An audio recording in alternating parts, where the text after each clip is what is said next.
As long as I was going after the crooks that didn't have badges, I was everybody's hero. Vic, it's a beautiful day in the neighborhood. Hi, Jonathan. How are you? I'm great, man. It's good to see you. Good to see you as well. And we're both sprawled out with news articles today. Yes, we are. We're going to talk about some newspaper articles today and about the grand jury again. Moving on up the timeline into May. Because our last couple episodes, we talked about the attempts to derail grand jury. But guess what? We're back. Or you're back. I wasn't back. I was just born. I was just born at this point in time. I was born in 86, so yeah. Yeah, you were born the year I was arrested. Man. I tell you, I have socks older than you.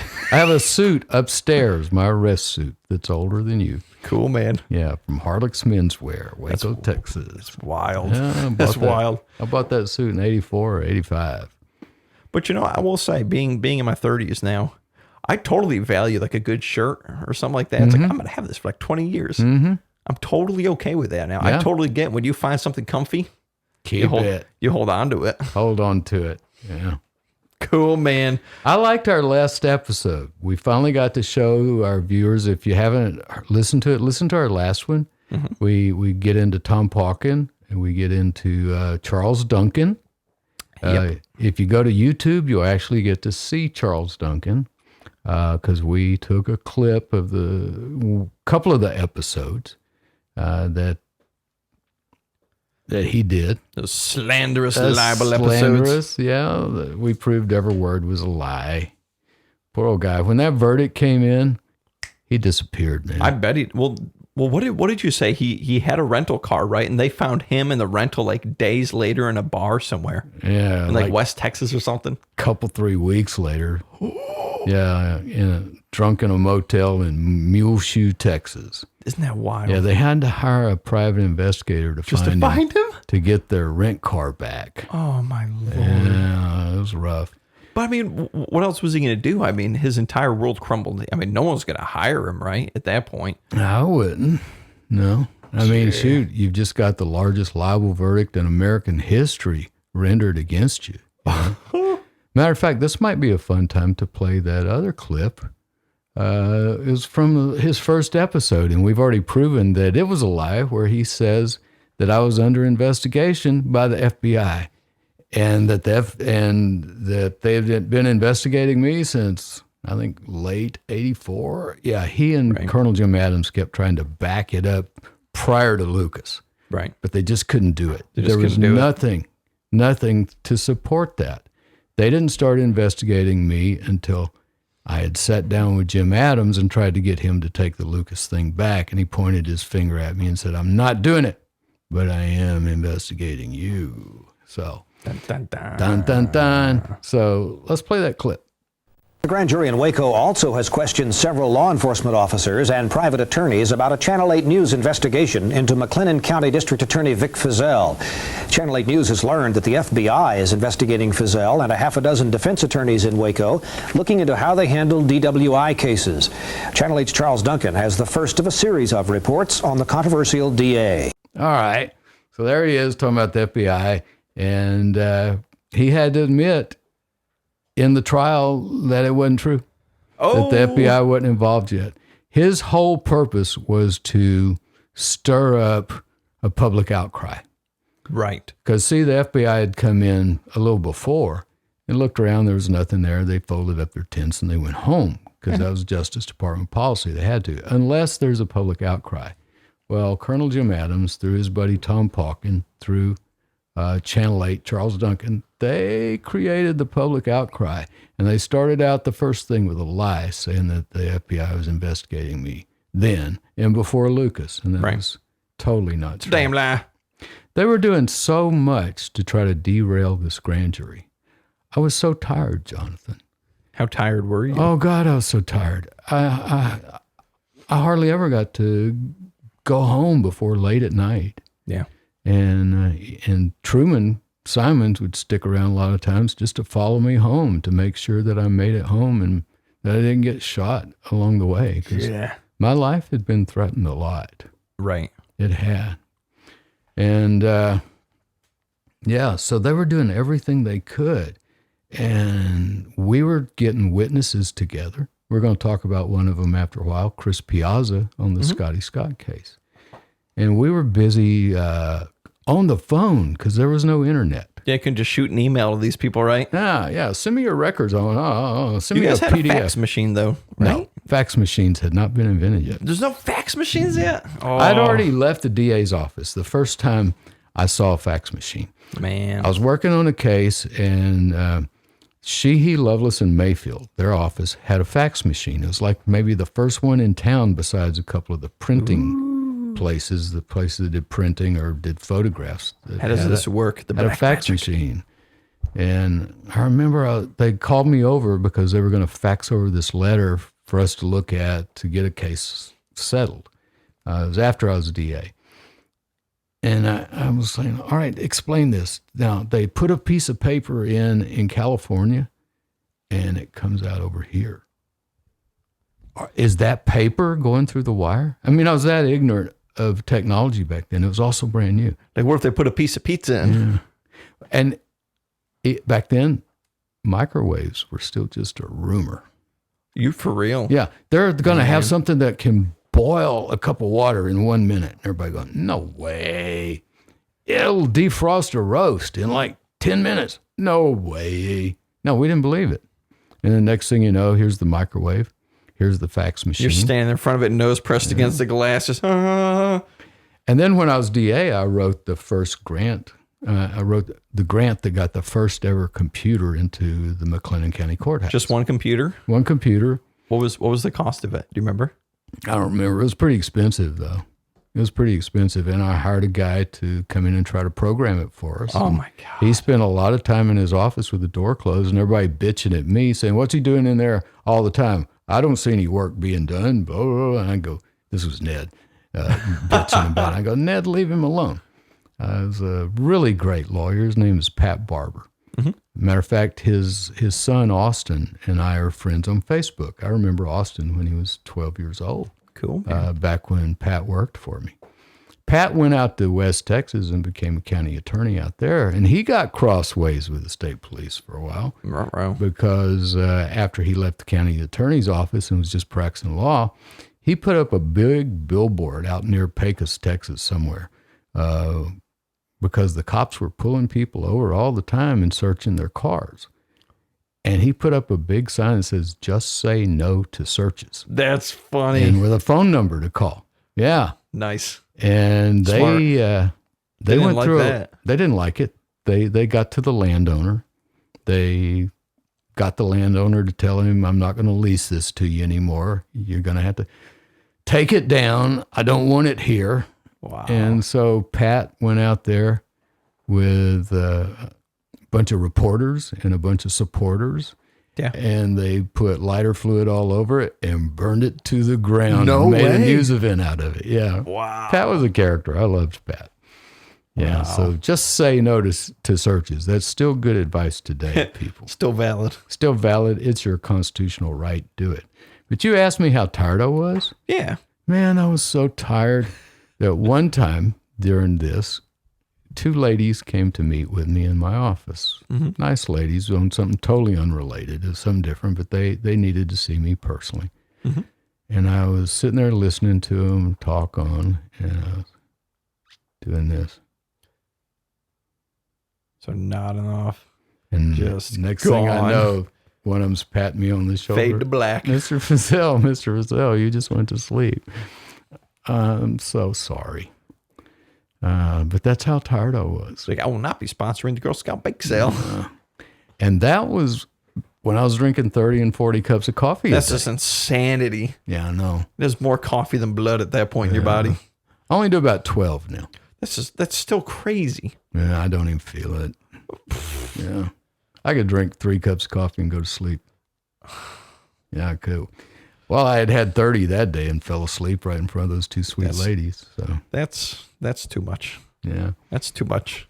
My secretary, Cindy Campos, would stick a cup of coffee in my hand every once in a while when she would see my eyes getting weary.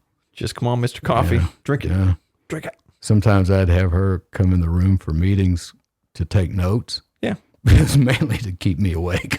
Oh my God. If she sees me nodding off, she'd go, Vic, what would you want to do about that? Do you want me to write that down and to wake me back up? But Yes. I was so tired. I was just running on coffee and adrenaline back then. Well, and to give the listeners an idea, you're trying to run a DA's office. Yes. You're preparing for capital murder trials. Yes. You're trying to uncover the largest hoax in law enforcement history. And you have the feds framing you all at the same time. How old were you? You were 33 years old. 33, 34, 35. Crazy. Yeah, during those years. Craziness. Yeah. I'd be tired too. Yeah. I'd be tired too. I'm glad then. I mean, I'm glad now that I didn't know then what I know now. Or I'm not sure I would have done it. There's some good song lyrics. There is a song like that. Bob Seger. Is it? Just some Bob Seger lyrics. Okay. Similar. But anyway, I may not have done it because I'd have seen how hard it was going to be. And yeah, it's definitely good. He didn't have any premonitions as to what was coming down the pipe. Now, I tell you, I did have a good friend. His name was Robert. Mm-hmm. He was an American Indian. Okay. And he used to go to New Mexico and do sweat lodges all the time. And he was friends with some of the shamans in New Mexico. And he would come to my house every once in a while and visit with me. Just show up. Yeah, he used to work for me when I was head of the drug program at MHMR. Cool, man. He was my director of treatment. He had a PhD in psychology. Yeah. And he came by my house one night, and he had his SUV loaded up and his canoe on top of it. And he said, Vic, I need to talk to you in the backyard. We went in the backyard, yeah. He said, I just got back from New Mexico, where I had the sweat lodge with a shaman, and I had this vision about you. He said, and I got to tell you, I'm leaving. Oh, Things are about to get really tough here. wow. And I'm leaving. I'm going to Oklahoma. I'm going to live on the reservation in Oklahoma. What? Yeah. And he said, Vic, you're about to go through some really hard times. It's going to be very rough. Yeah, he would go out there and do peyote and do these sweat lodges and have these visions and then come and sometimes tell me about it. And he said, but it's all going to be okay. I just want you to remember it's going to be okay. And that was the last time I ever saw Robert. Ever. I don't know what happened to him. He had an ex-wife and he had some beautiful children. His oldest son became a lawyer. Oh, wow. Yeah. And every year or so they'd call just to see if I had heard from Robert. Wow. And nobody ever heard from him again after that night. Yeah. That is wild. Yeah. Well, Once in Austin, I was walking, and I'd been walking for a long time, and it was very hot, and I was walking down a very steep hill, and I saw an old woman walking up the hill, you know, with a walking stick. She's all bent over, and I thought, this is weird. She looks like she could be in 1920s Russia or something, you know, the little scarf around her head and everything. Yeah. And as she got closer, I looked her in the face, and it was Robert's face. Weird, yeah. And so I do like this, and I looked again, and it was the old woman again, and she just smiled at me and kept on walking. But wild. I never saw her in the neighborhood again, ever. And I don't know if that's just Robert sending me a message. I know a lot of my listeners are going to think this is just crazy, and maybe it is. But Robert was an interesting character, and anybody that remembers it will remember that. And Robert was part of the reason our drug abuse treatment program was so successful. He's the one who taught me all the techniques of self-hypnosis. Self-hypnosis? Yes. And we would use hypnosis on our clients. Because I tell you, when I told our listeners, whenever I took over the drug program, one of the conditions was no methadone. I folded up the methadone license and sent it back to the state. Yeah, because they had killed 6 people accidentally. Oh, that's right. Yeah, that's how I became director of the drug program, because everybody in the ladder over me got indicted for negligent homicide. Oh, God. And fortunately, I didn't work in that part of the program, so it passed me by. Yeah. And then they come to me and say, Vic, we need you to try to keep this thing going, make it live on until we can find somebody to run it. And within a few months, they forgot all about that, and I was running it, and then I got promoted to be the actual director instead of acting director. Cool, man. But we had the highest rating in the state for a drug program. When I took it over, it was rated last. Ooh. Out of 19 programs. Within 2 years, we were number one. Excellent. And we maintained that rating from the monitors with the state program on drug abuse. We maintained that rating for the whole rest of the time I was the director. Cool. And a big part of that was Robert. Cool, man.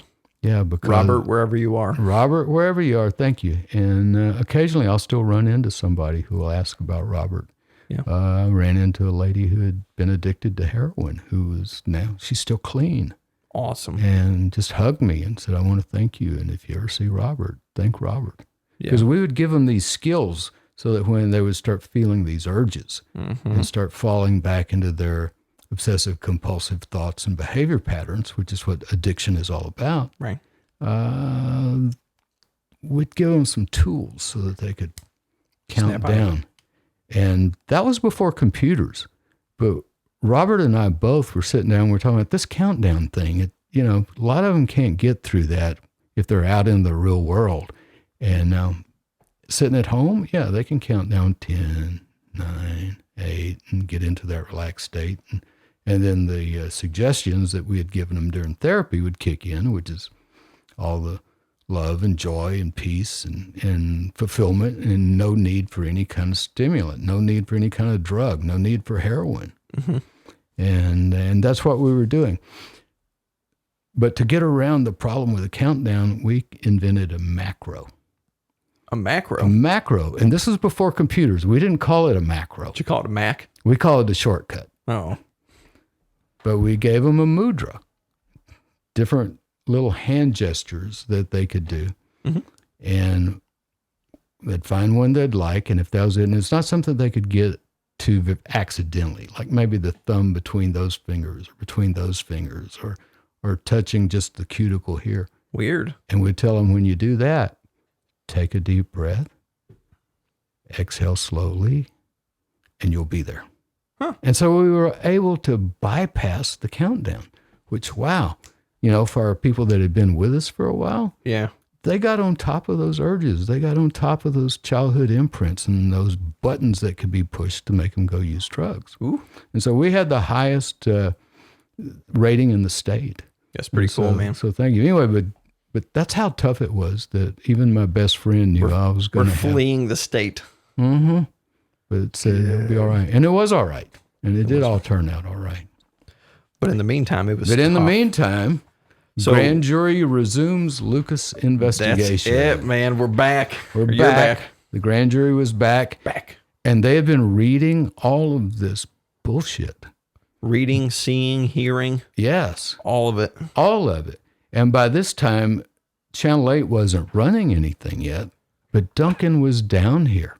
He had already met with Ron Border. He had already met with Bill Johnston at the Ramada Inn. I mean, they got together right after they figured out that we weren't going to back off of Lucas. Right. So they were really trying to derail that grand jury. Derail everything. And it was almost successful, right? Yes, Vic? it was.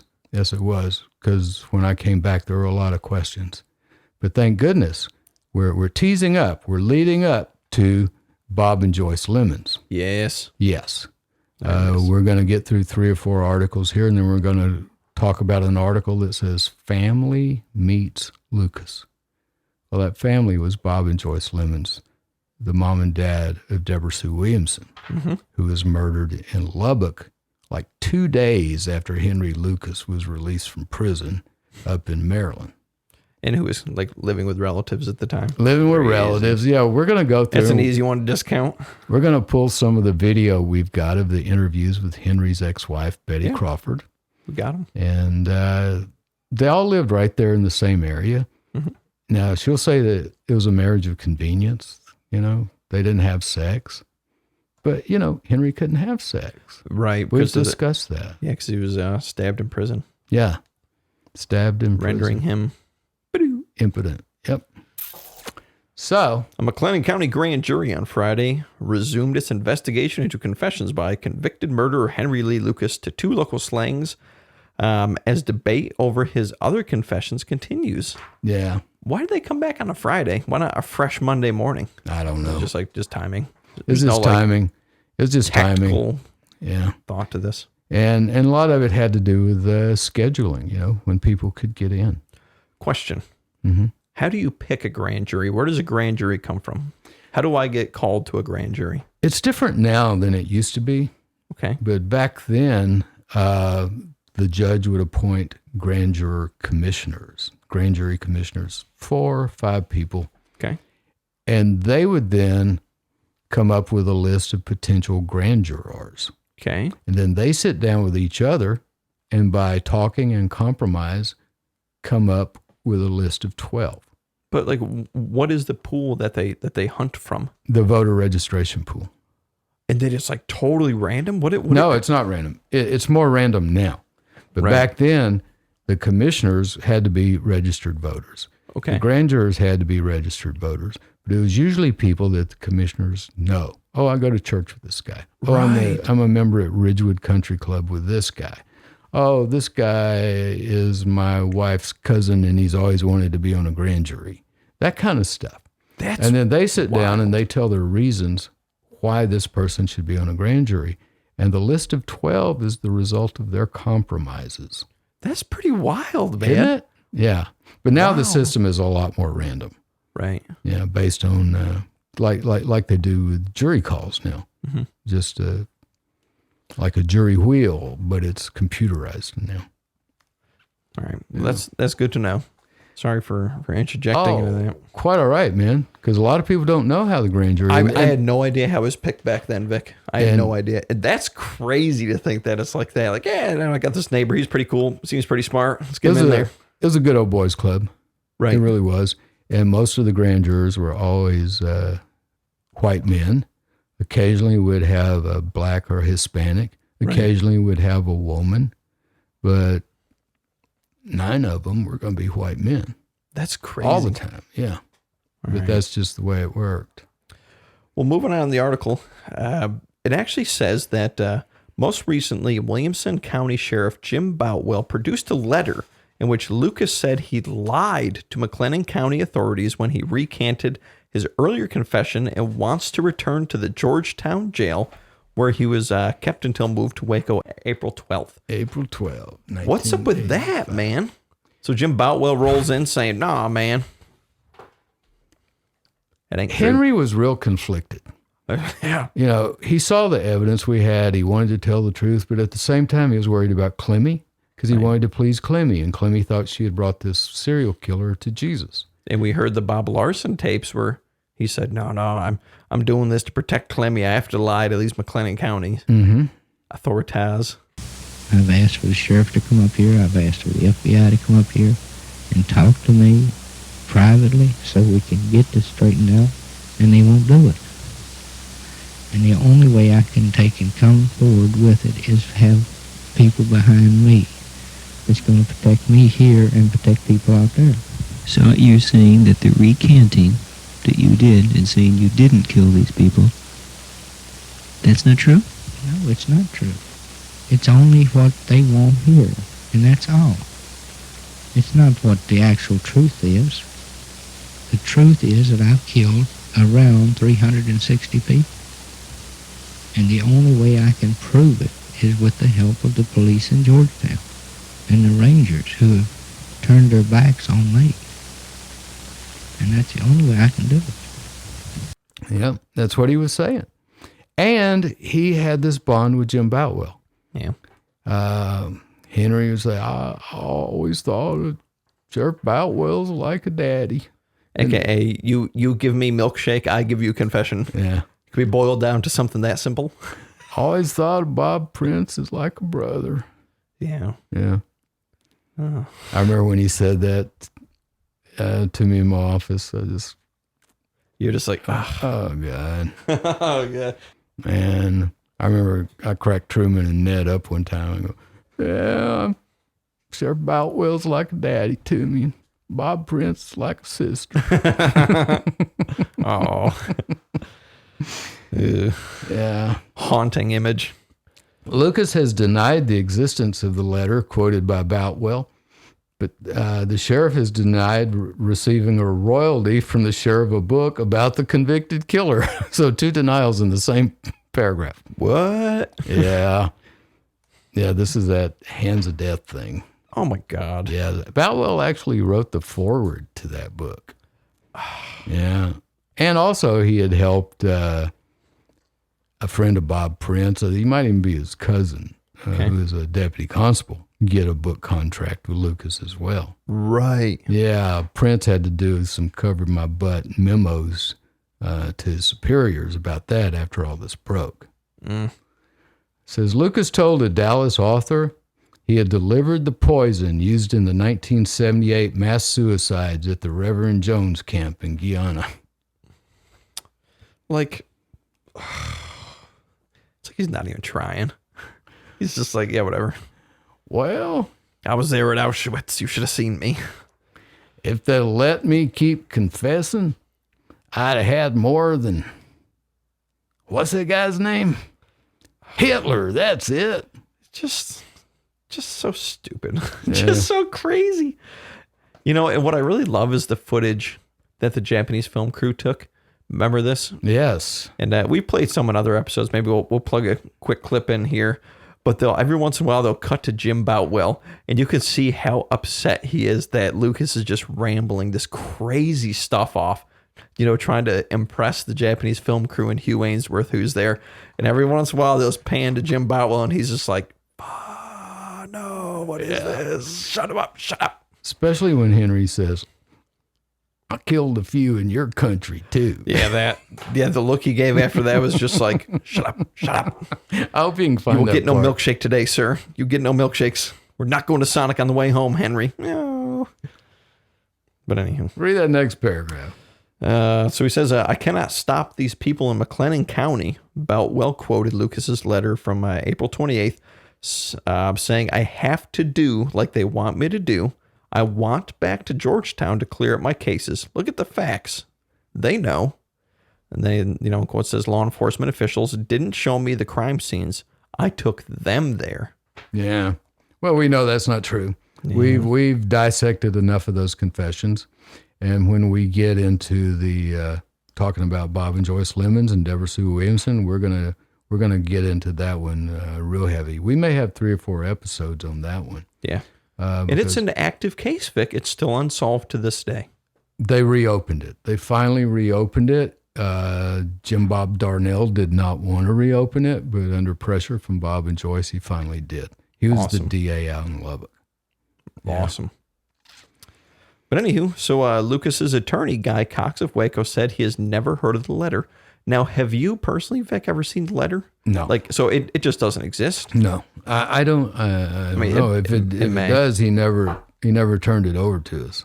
Boutwell.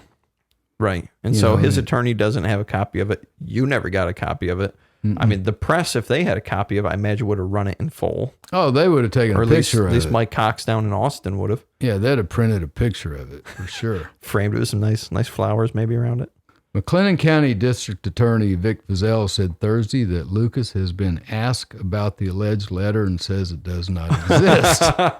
Oh, boy. But you got to keep in mind, too, especially during the very beginning, back when Larson was there and when Boutwell was there taping him and when Clemmy was coming in crying and all that. Yeah. We hadn't gotten the toxicology report back yet. Ooh. Yeah, and remember, we've talked about this. Our toxicology doctor said he was on enough Thorazine to knock out a horse. Trank a horse down. And Thorazine makes you very pliable to suggestion. Right. And when you start going off of Thorazine, it can make you jeeky. And Henry was getting real jeeky here. He was shaky. He's starting to feel emotions again. Yeah, starting to feel emotions I'm feeling feelings. I don't like them. Mm-hmm. Because if you recall from most of his confessions, He was just so flat. Yeah. Everything was very flat. You're right. When you really listen to him, he's very just kind of, no, it wasn't there, Henry. Well, maybe you're right. Yeah, that's Thorazine. That's wild. Yeah. I did an internship down at the Austin State Hospital back in the early 70s and through MHMR. Yeah. And I got to see the effects of Thorazine on people firsthand. Yeah. I mean, they would pump those people down there full of Thorazine to the point to where their skin would turn purple. No kidding. Oh. Yeah, Thorazine makes you very sensitive to light. The light hurts your eyes. And if you have a lot of it in you, the sunlight can turn your skin purple. That's scary. Yeah. Now, Henry wasn't purple yet, but he hadn't had much sunlight. And turned into the color of Barney. Yeah. It would. It was sort of a splotchy Barney. Yeah. And Thorazine causes this condition called tardive dyskinesia. What's that? Involuntary spasms, especially concerning the mouth and the tongue. Really? Tardive dyskinesia. You Like could tell somebody on a lot of Thorazine because they're going, sticking their tongue out and kind of, it was very sad. I don't think they use that stuff a whole lot anymore. They got better stuff now. I would hope not. I hope our mental health is better. I mean, it's probably not. That was it. There was a definite move that somebody on too much Thorazine would make, and it was that tongue going out and the head shaking like that. Tardive dyskinesia. There are other ways you can have tardive dyskinesia with off Thorazine too, other symptoms, shakiness, but that tongue thing and the purple color is the main thing. Gosh. But Henry hadn't been in the sun much, so Boutwell denied Cox's claim, and this is Guy Cox. Right. Not Mike Cox. Right. This is Henry's lawyer, Guy Cox. Totally different Cox here. Boutwell denied Cox's claim that the sheriff was receiving a 2% royalty from the sale of the Dallas author Max Call's book, The Hands of Death, the story of Henry Lee Lucas. Now, he denied it, but was he actually getting a royalty? Oh, man, I don't know. Oh, okay. I don't know. I don't know if you ever tracked that one down. Never did. I'd have had to sue him personally and subpoena it, and he'd have probably still lied about it. So wasn't worth the trouble. I had other fish to fry. And here's a quote from his attorney, Guy Cox. Vic, he says to the Waco Tribune Herald, he says, "I find it disturbing that people in law enforcement have been present when Lucas was signing book rights." I would too. I totally agree with Guy Cox. Yes, sir. Guy Cox is a great lawyer. And then he says, Henry Lucas, to be a real moneymaker, needs to be a mass murderer. Now that he has recanted these hundreds of confessions, he's newsworthy to a point, but he's not near the special man he was in Georgetown when he was going around confessing to all these crimes. Ain't that the truth? Very well put, right. Guy Cox. And we've said that so many times that he only has value when he's a monster. When he's a liar, he's nothing. Yeah, I know.